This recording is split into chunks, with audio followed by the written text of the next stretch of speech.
Welcome everyone to Labs Weekly number 11. Today we have with us myself, Adam, and Dan, and we wanted to talk quick about some pretty awesome things that Adam's done at his home to basically build from scratch kind of an alarm system for his house. So he had kind of some things he wanted to show and talk about there, which really saved him tons and tons of money a year versus going with something like an ADT or something that does that home monitoring. So I'm going to hand it over to Adam, and he can kind of dig into what he did. Yeah, like David said, I moved into a house in March of 2017. And one of the first things that we wanted to kind of implement was an alarm system.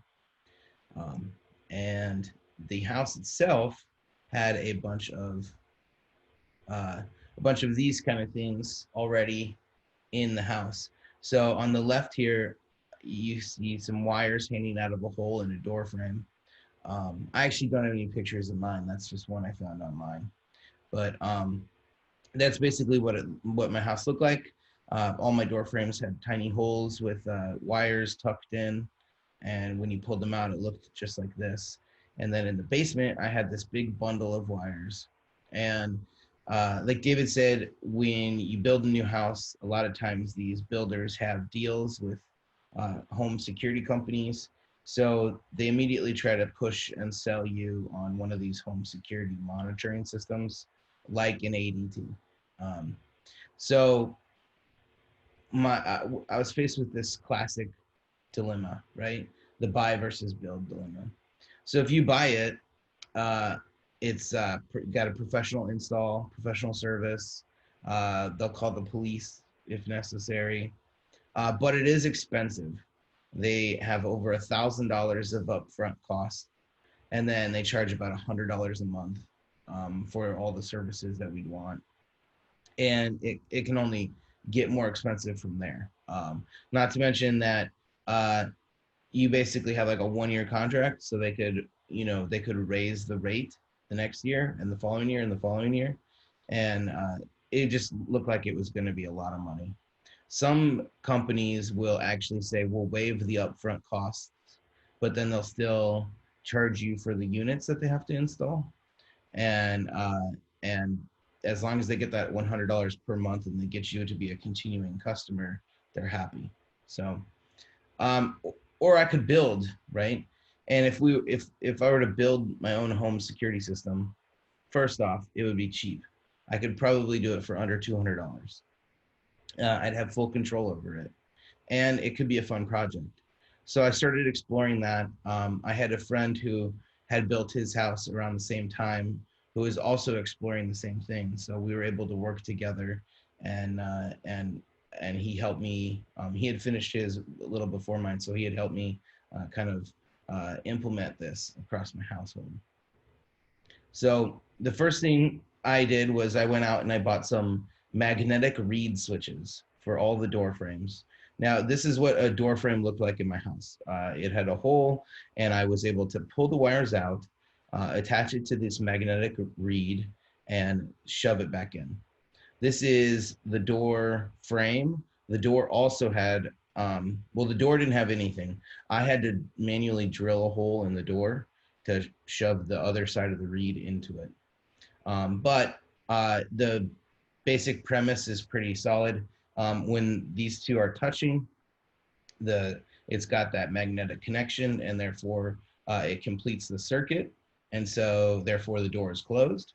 And if they're not touching, the door is open, right? Like if you're on vacation and someone kicked in your back door, you would be able to see that a door had been opened while you were on vacation. It also works in sliding doors. The second picture there, the middle one, that's my sliding glass door. So I was able to drill carefully into the door frame of the sliding glass door, and the builders had already put the wiring in that side. So I was able to purchase a bunch of these, 10 of them, for $15. Like, how easy is that? It's kind of a no-brainer. So then, what else? Well, this is my I had a faceplate up here in this corner. Uh, well, it turned out that faceplate had wiring behind it, the same kind of wiring that I had in my door frames. So I bought a motion sensor from Amazon for $15, and I was able to mount it up in the corner. So in my kind of foyer or entrance to my household, if there's any motion, I was able to detect it. Also, I bought a motion sensor that had like animal detection too. I don't have any animals, but if we did have a pet, then theoretically it wouldn't flag for a pet walking around. On the right, that on the in the right picture, that's my doorbell on the left, and I bought a siren on the right. Again, I had just wiring hanging around inside this doorbell that didn't have anything to do with the doorbell. This was the white wiring that I showed you in the previous slide. That this was actually a huge pain to find. I had to buy an endoscope, and I had to search for it. It was stapled to the wire that I was looking for was stapled to a stud behind the doorbell. So I was able to pull it off of the stud, and and I and I drilled another hole where that siren is on the right, and I was able to pull it out through that hole and wire up a siren. So um, now I've found all of the wires. I've been able to install a siren, a motion sensor, and I've also been able to install all of the door brakes. So now down in the basement, then this is going to seem a little complicated, but I'll break it down piece by piece here. I wired up. These are Node MCU development kits here. So I was using an open source project, which I'll touch on in a minute, but basically it used this ESP8266 development board, and it utilized this board itself to connect to like a SmartThings or a Home Assistant, and the relay here, this blue relay. This was I purchased this for the actual siren itself to get the voltage correct on the siren. So this is the development board right here. These development boards, I think I got, you buy them in a pack for like $7.99. So I got both of these for $8, and then I bought two of them. And then I bought this relay switch. I believe this was also $7.99.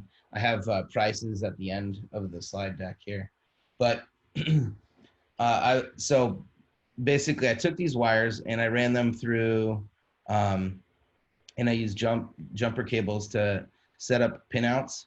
So I would say like, okay, the front door is pin D1 and the sliding glass door is pin D6. And I was able to take these and then translate them later on. I'll show you into like real data for me to utilize where, D6 equals front door. And so I was able to actually see whether it was open or closed. Basically, again, if the circuit's complete, it's closed, and if it's not, then it's open. So I also, I had to run a little power box right here just for this device. But that wasn't too expensive or anything. And then I got this wood plate where this wood shelf, which I mounted everything on, and then I drilled it into the side of my wall. So it's in my basement in like the utility room, but it's up at the top of it's at the top near the ceiling. So it's kind of out of sight, out of mind, really. So like I said, I was using an open source framework, which is called Connected Security. And I have a link to them later on in the slide deck, and I'm sure we'll put a link in this video. But Connected Security was awesome, right?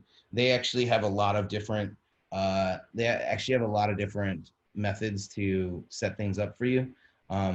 They integrate wired alarm systems and sensors to SmartThings or Home Assistant, OpenHab, Habitat, Habitat, I guess. I use SmartThings. but I'm actually considering moving to Home Assistant. That could be a whole video in itself. But Smart Things is owned by Samsung, and you had to buy.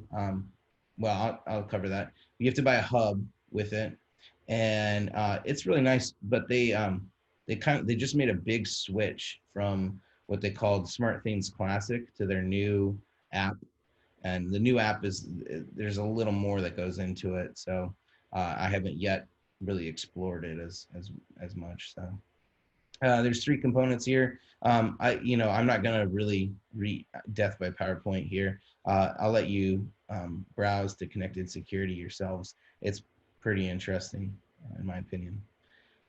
Again, this is a Samsung product, Smart Things. This is the hub right here. The hub was $69. Well, that's what it's selling for right now. I believe I paid around 50 for it at the time, but right now it's $70. So this is the new app. Now, I haven't really taken full advantage of this app yet, but as you can see my doors are closed, the hub is connected. I have a guest presence sensor. This is for when before COVID, when my parents used to watch the kids and we'd leave, they'd have their phone would have a presence sensor in it. So basically, as my wife and I leave the house, the alarms don't turn themselves on because I coded automation where if my wife and I leave, the alarm system goes on, and if we return, the alarm system goes to a lower state. But if my folks are there, I don't want the alarm system to go on and scare my kids or them or anything. So that's this guest presence sensor. The siren, this is kind of cool. I can just with the toggle of a button, I can just check to make sure everything's working because it'll fire the siren off. That siren is loud too. I can hear that across my whole house. And it's just right in the middle by the doorbell. And again, this is the newest app. So the garage door parts, it looks like weren't working when I took the screenshot. They work now. I can open and close my garage doors based on this app itself. So that's pretty cool. So yeah, let's look at the total cost here. So the reed switches were about $15, motion sensors $15, siren $15. The Node MCU development board kits $16. The relay. I threw in like an extra $20 for other materials, buying the jumper cables, the Tapcon concrete screws, the Smart Things hub. It ends up being $160. Like in and out, $160. It's connected to my phone, my wife's phone, my parents' phones. I can actually set it up so that I can use just some random device if we have a babysitter that's not my folks, for example, and just give it to them. It's set up all across the board. We get notifications. If we get notifications if we're away and something happens, it's also integrated with my Ring doorbell, so I can see if there's motion, and if I choose to, if there's motion, I could set my alarm off, for example. That was a big mistake when I first implemented this. Any motion would set off my alarm, but so I've turned that off since then. But yeah, that's in and out, $160. There's a few future project ideas. And this is I have a couple spots with faceplates and wiring still to be used. One right at the door and one at the master bedroom. So in the master bedroom and right at the door entry from the garage, I plan on buying tablets, something like a cheap Amazon Fire tablet for, I think you can get them for pretty cheap nowadays for about $30. And then this frame mount right here, and stick it on the wall. There's all these different apps you can buy that will turn your tablet into a kiosk. So that's the next step then, is to put kiosk tablets near my garage door and in my master bedroom. I also want to integrate camera systems. So if it notices a camera, or if it notices movement in one of my cameras, I'd like just to show the video here automatically inside this tablet, just to kind of give me a little extra layer of security. Now that I'm traveling a lot, my wife really likes having this set up. So it was definitely a good investment of time and money. So I liked it a lot. The project was a ton of fun. A couple special thanks. First off, I couldn't have done this without Connected. They kind of developed all of the framework for translating wired security into uh, this Node MCU framework. And then my friend Jairus, that's his Twitter handle if you want. Like I said, him and I were doing this around the same time, and he beat me to all of it, and then he helped me finish setting up mine too. So yeah, but so real quick, Adam, I wanted to ask you a couple questions about some of the costs. So you basically you had a little bit of luck that your house was pretty much wired already. So, you know, there's probably potential added cost there. But I was curious, though. I know there's a lot of wireless sensors now that they're producing. If you looked into like maybe what the cost of those sorts of things might be instead of having wired ones, I was just curious along those lines. yeah, it's actually pretty comparable. I looked into wireless sensors for glass break. If you're familiar with that, um, for example, my doors right now, if somebody kicks them open, I would notice. But if somebody went through my big picture glass window, an alarm wouldn't sound unless they set off my motion sensor, for example. So you can get wireless glass breaks and stick them in the ceiling outside your windows, and they listen for certain frequencies, basically glass breaking, and would trigger on that. Wireless sensors are slightly more expensive, but they're still bounds and leaps cheaper than trying to do or than paying a professional to do this. They have low powered ones too, so they can last you 1 to 2 years. Um, that's kind of my only hesitation right now. I don't want to have to be replacing them every 2 years.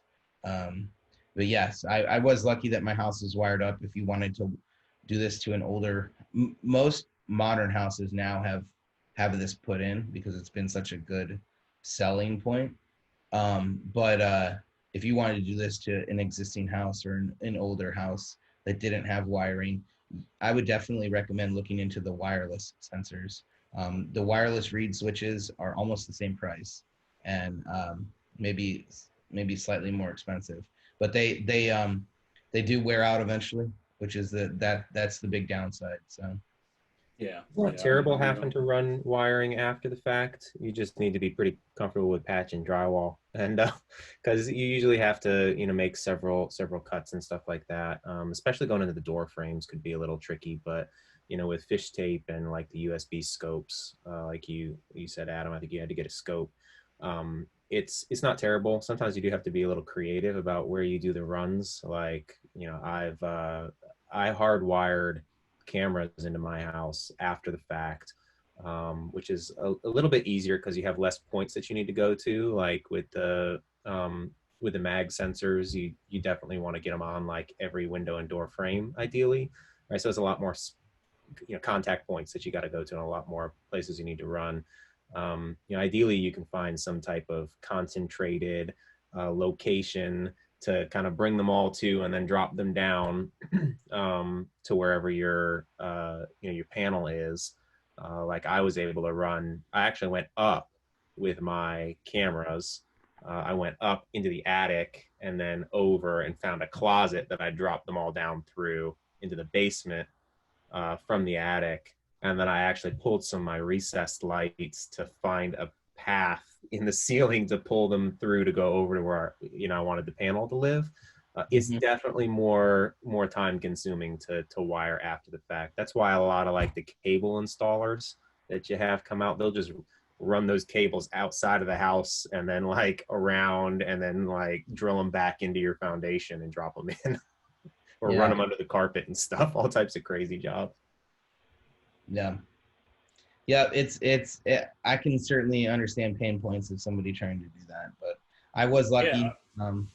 I did have the wires already existing. So I was curious too, because build versus buy is always a thing. Like for me, I just bought like the Google Nest thing, which works for my small house, but as you start to want to add more and more stuff, it starts to get pretty expensive. Like, how much time do you feel like you spent on this, right? Because your time's not free, right. So I was just curious if you had an idea, is it 2 hours or 4 weeks, Oh no, it was my time is limited, right? That's that. So it was a several week project, but like also I wasn't working on it all of my free time. In this video series before, I've talked about how I help run a conference in Omaha. So this is around the same timing where the conference was happening. So I was working half the time on that, half the time on this, but it was a several week project. And then there's been fixes every now and then since then too, where hey, I noticed that this was down, so I had to go unplug and plug it back in, and all of a sudden it works again, kind of thing. So the only thing that I probably really regret, I liked having it up out of sight, out of mind, but now every time I need to fix something, I need to go get a ladder because I'm so short. So I need to get a whole ladder just to get up there to fix something, and I'm hanging down the ladder, looking at with very little light at this, at these little boards and pinouts. So I wish I had done it a little lower, just so that I could stand on the ground and mess with it. Cool. Yeah. Awesome. It was that was great, Adam. Hopefully the audience really appreciated that and can take advantage of some of your ideas and whatever else. So thanks everyone for joining. We'll go ahead and call it a day, and hopefully you join us next time. The 0-day heap will spray, clear the way. If the log file touch, get your hard line cut. Number 2, never let them know your next move. Don't you know bad boys move in silence and pirate taken from your wireless? I done flashed mad chips with these hacks just to patch these bits. Number 3, never trust nobody. IRC is